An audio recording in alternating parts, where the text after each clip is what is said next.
Story Corner, presented by Jennifer. Briggan, the Packleader, Part 1.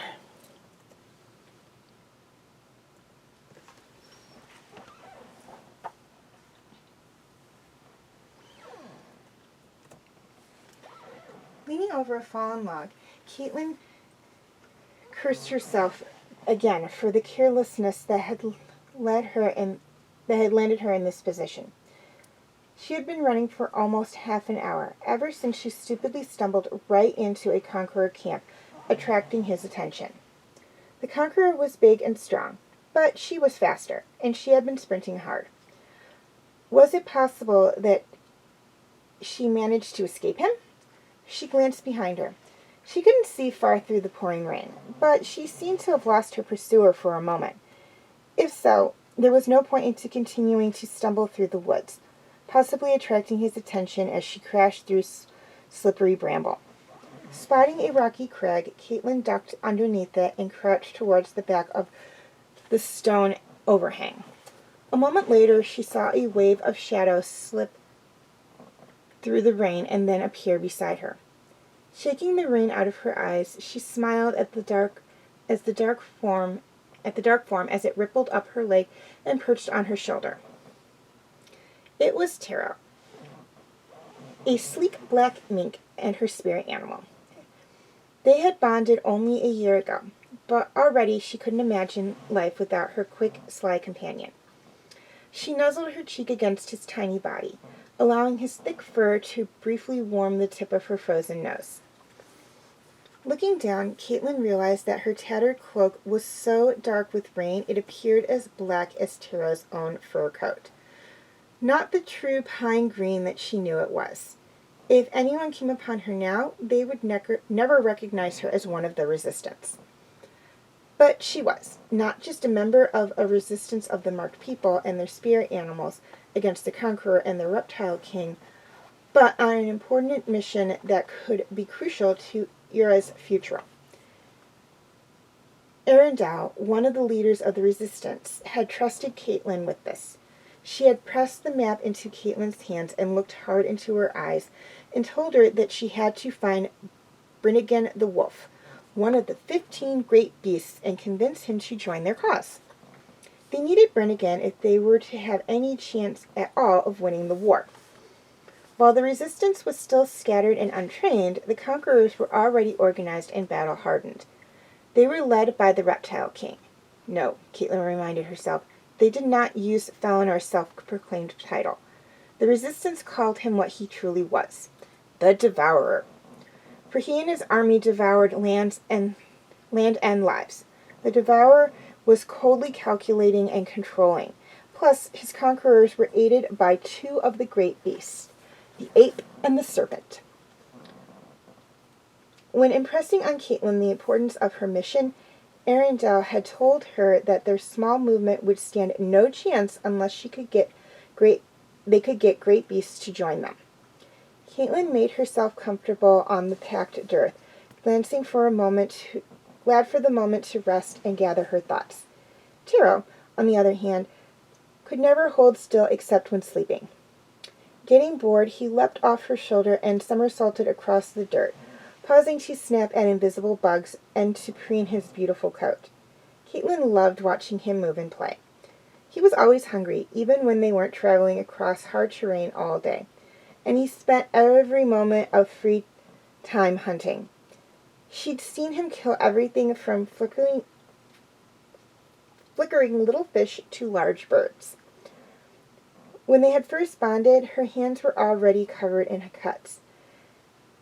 Taro loved to nibble and used to bite her fingertips whenever she pointed or gestured. She was lucky to have been with other Marked at that point. They had shown her how to enhance her bond with him, and ways to get him to respect and listen to her. Still, it had taken months until Taro had been able to control himself, and even now, he would sometimes give a reflective little snap when she reached out to him. She thought she could read him well enough to recognize a slightly ashamed look that always followed after he had forgotten himself like that. Shivering, she closed her eyes. Caitlin had nightmares that could rarely get through a full night's sleep. But she learned to steal cat naps, collecting snippets of rest. She was getting close to Briggan and would need to gather her strength in order to face the great wolf. She felt confident that she could find him, even though the great beasts were known to be reclusive. She had the map from Arendelle, of course, and using her bond with Taro, she could draw on his hunting skills and become a skilled tracker. It was what would happen when she found Briggan that worried her. If anyone could turn their ragtag group of rebels into an army of green-cloaked fighters, it was he. Known as the Packleader, Briggan was a great beast, physically huge and extremely powerful. But, like any regular wolf, he had a strong pack sensibility and never traveled alone. Rumor had it that wherever Briggan went, he was followed by the Great Pack, a large caravan of fiercely loyal canines. The Resistance hoped that Briggan would use the same powerful leadership to gather and inspire their disbanded members. Arendelle had told Caitlin all of this before she sent her out on the mission. "You'll find Briggan in the Granite Hills," she said. "You'll recognize him when you see him." Believe me, Caitlin had nodded. Everyone knew that the great beasts were enormous, and Briggan was known for having hypnotic cobalt blue eyes. "He has a powerful presence," Arendelle had continued, "so you'll need to be respectful, but able to hold your own. It is that very dominance that makes us need him to join us so badly. If he can use his leadership to guide our resistance and compel others to join us, it could change the tide of the war." Change the tide of the war. Caitlin liked the sound of that, and liked knowing that she could play a role in making it happen. Still, though Caitlin hoped Arendelle was right, the huge wolf would be an ally, he was also a dangerously wild animal, and so was his great pack. She wanted to be alert when they came face to face for the first time. Caitlin felt a silky touch on her cheek and smiled, thinking it was the tip of Tyranno's tail. No matter how much he convoyed and how far he went on his little hunts, he returned back to her frequently to check in, letting her know he was still there. Then she felt a sharp, piercing sensation on her neck, and she sprang upwards with a shriek, nearly banging her head on the low stone ceiling. 2 tiny glints of light shone from the rock overhang. As Caitlin peered closer to make out the thing that bit her, a fury of wings came at her back and beat at her face. Caitlin squeezed her eyes shut, but not before she saw that it was a tiny bat, a vampire bat, and it had a distinctly malevolent look in its beady eyes. Again it lunged at the exposed skin on her neck. She pushed it off with a flick of her arm, but it flapped its wings and quickly swooped up and out of her reach. She could feel small drops of blood moving down her neck, running into rivets in the rain. Caitlin crouched down on the dirt floor. She tried to keep one eye on the bat as she scanned the rainy woods. It was possible that this was just a confused creature, but why would a nocturnal bat be out during the day? It seemed more likely that it was a spirit animal of the conqueror who had been pursuing her. Just then, the bat dove in again, tangling its webbed wings and feet in Caitlin's long hair and beating at her eyes to disorientate her. With a rush, Tierno leaped towards her and landed on her knee. Using it as a springboard, he bounced up onto the top of her head immediately.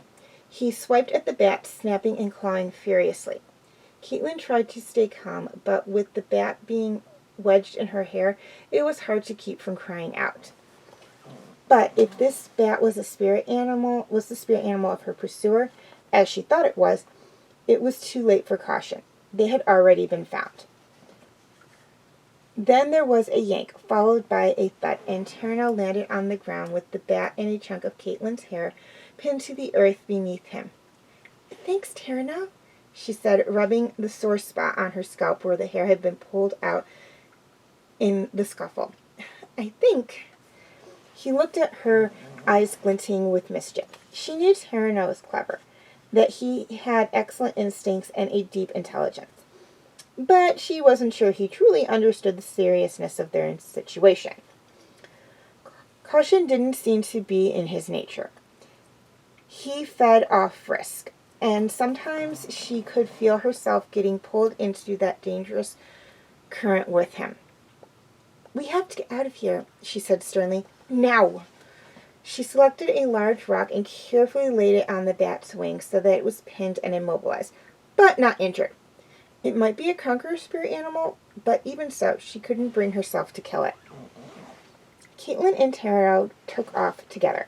She could feel Tierno's nimbleness infusing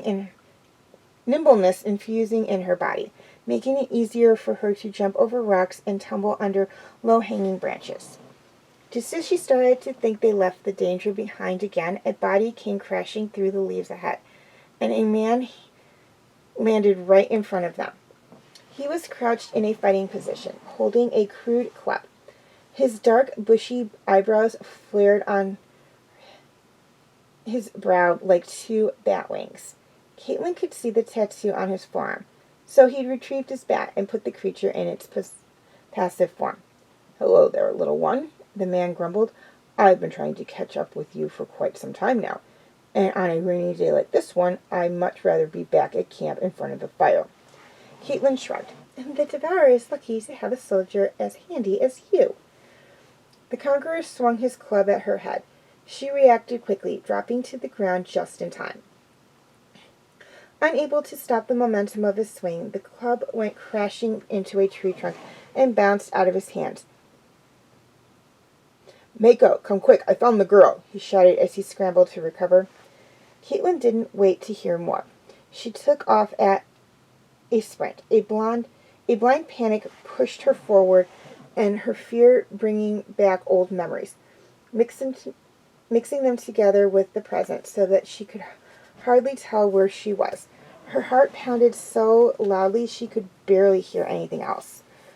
Then Tierno bounced up onto her shoulder, and she could feel his cool confidence surging through her, bringing her not calm but exhilaration. With that, she was able to start paying attention to her surroundings again, to hear with clarity and the sounds of the forest, the thudding footsteps behind her, the rain and the wind in the trees, and then another sound. Also a wet sound, but heavier.